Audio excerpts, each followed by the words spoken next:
Right, muri yeZimbabwe zvino hazvina kumira zvakanaka. Tasangana zvekare pachannel yenyu. Today is 11 December 2024. I am so excited to give you my morning updates.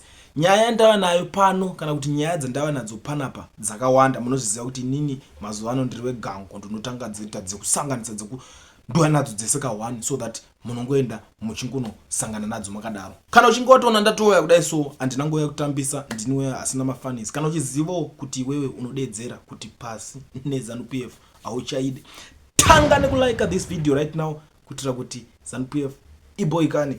Nyaya iri panapa regedza nditange nenyaya iyi. John Paradza na Honorable Tino Machakaire havasi kunzwanana. That's the current situation iripo.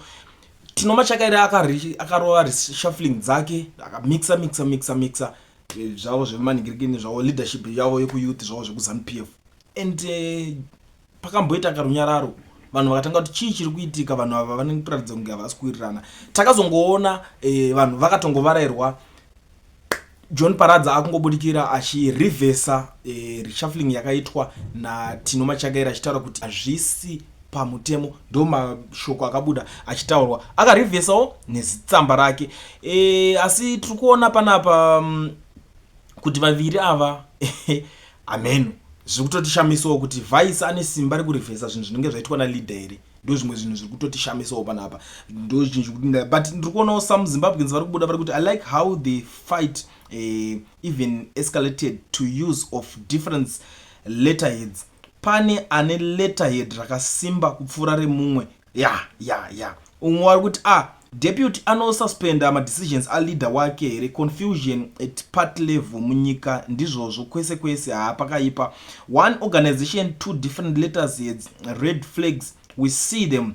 These are purportedly to be the future. Ndo vanhu vacho vachada kuzoita kana vatungamiriri vemangwana, mapresident mangwana ivavo, vekuti mwana ari president uya vice president uya akanoda sova uya pabuda pataiwa zvouri kuita izvo zvasirizo. Hamene kuti munenge pachazonge pachifambiswa sei ende muchaita zvekuita sei ikoko, because kwatona munhu ari kuyouth ndo vanhu vacho vari kutotasira kuti ramangwana in the next kana kuti 20 to 35 years 50 years amene, because vanozonyanya kupinda kazhinji kupati kwova madhara. Saka in the next 50 years munhu ndopa anenge akubudikira akuda kuitawo kana kuti mutungamiriri vanenge vakuita na this kind of confusion. Umwe ari kuti Paradza is disrespectful in his conduct. Why reverse the decision that was immature of him? He should have written to his leader to look into his decision, the reshuffle, and also be guided by the SG. If he elected to then reverse and advise the affected parties, that's indiscipline. Mashoko ari kubudo kune mumwe munhu ari kubva nekupati kwavo ikoko, vanhu ndedze mudanga dzinoita kuti aiwa zvaita izvozvo indiscipline pachayo. Umwe kuti aiwa Paradza is correct on this one. Tino acted out of anger and frustration and did not apply common sense. Voted members cannot be shuffled willy-nilly, otherwise he can be shuffled from Wedza to Binga if his school of thought was something to go by. Pakashata. The circus you exhibit at part level is some circus you transfer to nation leadership. That's why you have nothing to offer. Vamwe vari kutopopota panyaya iyoyi ende ndiri kuona kuti hamene kwazvichaperera. But chinhu chiri kundishamisa panapa vakomana veChildren of Zimbabwe War Veteran Association vari kubuda vari kutaura kuti zvoni Paradza cannot read or write. Surprisingly, he now respects the constitution. He always abuses. How can he challenge his senior? Some hidden hands are behind it. Machakaire is always fighting to distance the youth league from factionalism.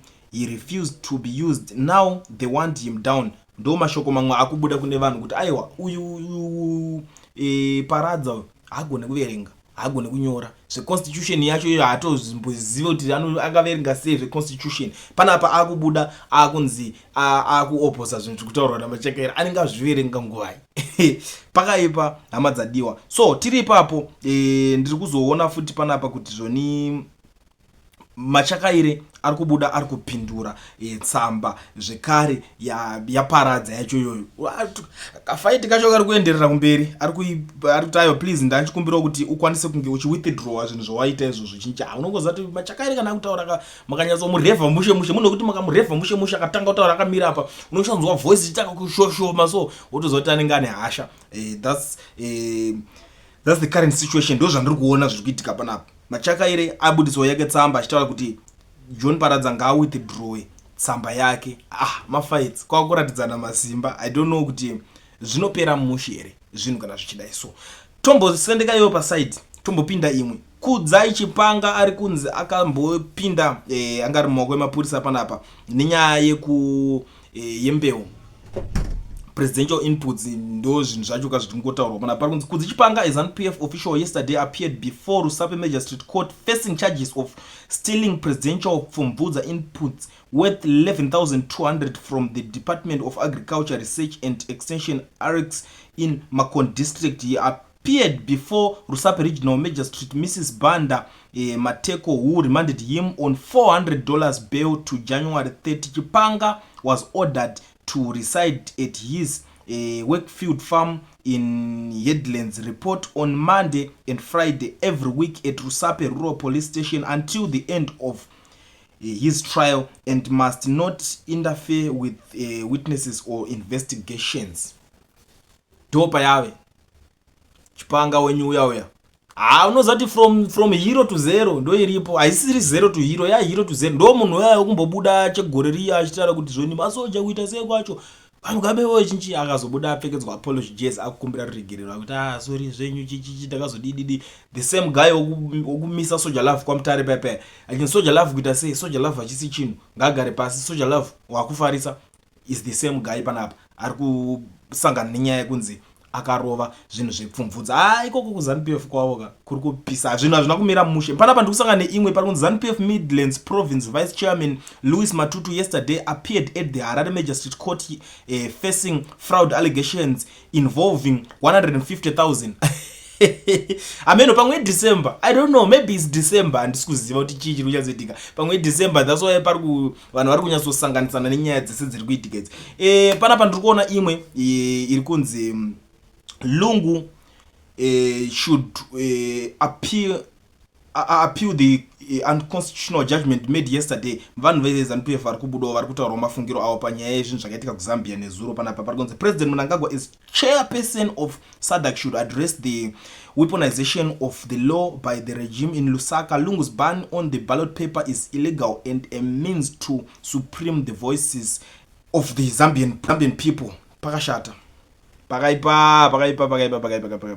Saka zvikunzi aiwa vada kunyararidza mavoice evanhu muZambia. Saka SADC chairman vanofanira kutaurawo something. Masupporters ava vango masupporter vari kutaurawo izvi zvatingati haisi nyaya yekuti tingavatora serious, but zvakakosha kuti mungozivawo kwamafungiro anenge achiitwawo nevamwe vanhu. Handisi mukuzvona richibva ipapo ndikusangana nenyaya yaNiki Mangwana. I don't know guys, toda kuti tinyatsoonesa kuti munoionawo sei. Nhamba dzangu ndakanyatsoisa pazasi. Kuna vamwe vanhu vanozoti wanyatsoningina zvako, but tachida kuedhawo maaudios edu aya ndo nhamba dzangu dzamukuona dziri kutoshowa pascreen papo. Munonyatsoedha mavoice notes, munoti kwazose ndakadiki ndozvitira nhungu sei ndo kana totangera pa5 minutes uchinyatsotaura zvauri kuona zvauri kuda kuningina, and then ndobva ndava naro ndoriisa futi on channel so that vanhu vonyatsonzwisisawo mafungiro enyu. Zvakakosha izvozvo, tinozvikurudzira. So Niki Mangwana ari kubuda panapa ari kuti I think it's an awareness thing. When the law against the Data Protection Act came into force,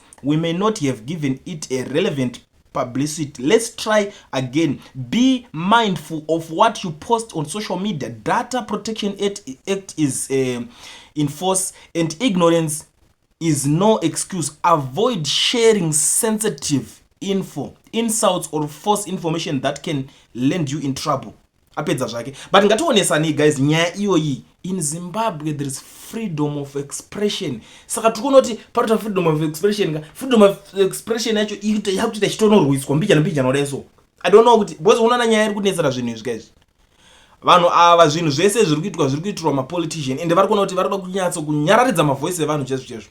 Why? Ndiri kudaro. Tarisai papa pari kunzi zvoni avoid sharing sensitive info handiti sensitive izvi it's something chinonzwisisika. Insults manje apa pazonzi insults apa because chinoitika ndechekudai so pamunenge muchitaura papa pamunenge muchikomenta on something zvinenge zvichiitwa especially nehurumende unotosvika paunotombobuda kuti vanhu ava vakakwana here uri kuona but ukabvunza kuti munhu akakwana here hauna kutuka but kana vakukuda zvavo vanogona kuti wakatituka zviriko manhingirikini mapfutseki agara anongoitwa unogona kutonzi munhu aendeserwa kunhingirikini navamusungira kuti akati pfutseki zviriko zvinoitika zvinhu izvozvo zvisezvozvo. Ende what's next kana zvichinge zvaitika vanonyatsoziva kuti iwe ukanyatsoenda uko uchazonoprotectwa constitution inenge ichita freedom of expression but iwo nyaya yako yatorwa anenge ari mapfutseki zvavanoita unombotambisirwa nguva uri kurimandi ukwazogariswa kana 5 days dzepfutseki kana 2 days dzepfutseki idzodzo zvine zvazvinotongokuita pachako iwewe unototanga wagariswa gore rese. So ndo nyaya iri kunetsa panapa ende ndo imwe nyaya yataigara tichipopota tichiti ma-MP ve-opposition kunyanya vakatengesa struggle chiona yematengesero yacho struggle nyika yakungopfekerwa tumwe tumutemo tisinganzwisike tumwe tumapolicies tunongorekana twangohighlight konzi apa musakanganwe ndo utengezo hwacho huri extraordinary wakatoitwa iwo because unosati kana kutasa Zimbabwe honestly speaking yanga itori nyika yekuti kubva pakapinda president Mnangagwa vakatotaura freedom of expression vanhu ngavataure zvavari kuda freedom of speech taurai ndo zvanga zviripo but iko zvine maybe vakazoona kuti ndo side rakutoshandiswa seweapon nekuti vanhu vachiita se vachitaura zvavanoda vachindiudza vachinoataka ipapa pakutoshata zvakutodinginwa nemapolitics zvaane politics mukati manje mapoliticians havadi kusekererwa vanogona kusisirai nyika itori mumadhaka chacho because ivo vanoita zvinhu zvekuti zvibatsire ivo panoda kuti panyatsogadziriswa ipapo nyaya yemapolitician. Now pana vamwe vanhu vane chekutaurawo pamusoro penyaya yataurwa naNiki iyoyo vari kuti when we post about saving lives then you hake us why did government train us in the first place for this? They made sure we were extremely good so that you can hake data pane kuti we work out solutions busy hurting us ndo Zimbabwe yacho here iyoyo yakarwirwa nemacomrades. Mumwe pana pari kubuda ari kuti zoni where does data protection act come in? Is it a matter of ignorance or lack of understanding what data protection should be? Chikoro chinobatsira mubvunzo uri kutobvunzwa manje because pane zvimwe zvinhu zvokuti munongoerekana kawakungonzi mimi muri kuningirina wataura zvinhu zvirizvo iwe muri kuita se pane nyaya iripo yandoda kuti ndionesane nemi panapa iri kunzi alright this one handimuona vari kubva pakuti vanenge vazoningina false information pana pari kunzi government is enough grain to feed the nation handisi kuziva kuti inotongwa sei iri kubuda nekuherald ndekwawo because tikanyatsotenderera tichanyatsotarisa unotozonzwirira kuti unoti mumwe kuna vanhu vari kutorara nenzara but inonzi government is enough grain to feed the nation. Inyaya dzedrought eunino dziya dziriko zvinhu zvakawanda zvinotaurika tikada kubudisa mafaira zvinhu zvavakatotaura ivo pachavo ka unogona kuti unototi asi hapana kana zvavari kuitwa unototi naivo vacho vanofanira kunge vachitojoinawo chikwata ichocho but hapana zvavari kuitwa because ivo vanoda kuti vataure vari ivo izvozvo kwete kuti vamwe vanhu mudzibudawo muchitaura kuti aiwa patapa pari kunzunzwa iso vanhu vari kutagetwa sekutaura kwendambozviita ndatotaura kuti pana vanhu vanenge vachitagetwa nyaya dzine politics mukati ndo nyaya iripo and panapa zvinhu zvazvo zviri kutaka kuvhekisanawo mana zveiyoyi kutaura naNiki ndikuona imwe court ningirikini yanga iri panapa iyi kunzi criminal insult law is unconstitutional. High court says is not to freedom of expression. Women arrested for calling nephew thief and gay boy challenged controversial law. Doma insults acho kai uri mbavha uri ngochani uri chichi adedza munhu kudaro saka zvazvo zvisvika iko zvikanzi aiwa zvakomana zvisisiri muconstitution yedu kukoti ikoko kwazvazvosvika zvichitaurwa but vatobva uko vachibvumburudzana saka ndopa tikudzoka panje pane yaNiki ika iri kutaurwa ndizoti haNiki hatichazvinzwisise manje zvamakuti unozari zvimwe zvinhu ngezvekumboisa pasaidi izvi pasaidi chepo insults mapfutseka kusungisa Zimbabwe inopezera yakutorwadza kugara. I'm telling you zvimwe zvacho munongodadzawo zvona nhasi munotozoti remember kana kuti meno ma generations to come kuti mune vanhu vakambouya vakambotaura zvinhu izvi mani vachiti zvinhu zvinogona kuzokanganisa nyika izvi kuti kosta vanhu cheko amen munopaonawo sei guys nyaya dzacho ndidzodzi dziripo inini ndangotioma kusiyana naye ndingofriend panapa nema-updates ndichingokudzawo zvinhu zvandiri kuona zvandiri kusangana nazvo mastreets. So tell me what you think in the comment section. Ngatikomende, ngatisangane mucomment section. Kune vaya vane hasha dzekuti tiri kusendera audio tichimbotaurawo tiri kuwedzerawo pfungwa dzedu ipapo pa that video. Munofanira kuziva kuti mavideo rechi2 tagara tinongoita. Saka part 2 video varinga vachida kuningena handitoni isai maaudios acho futi tobva tangonzwanana futi ipapapo ndobva ndava nepapart 2 ndokaisa maaudios enyu amunenge maedha ipapapo.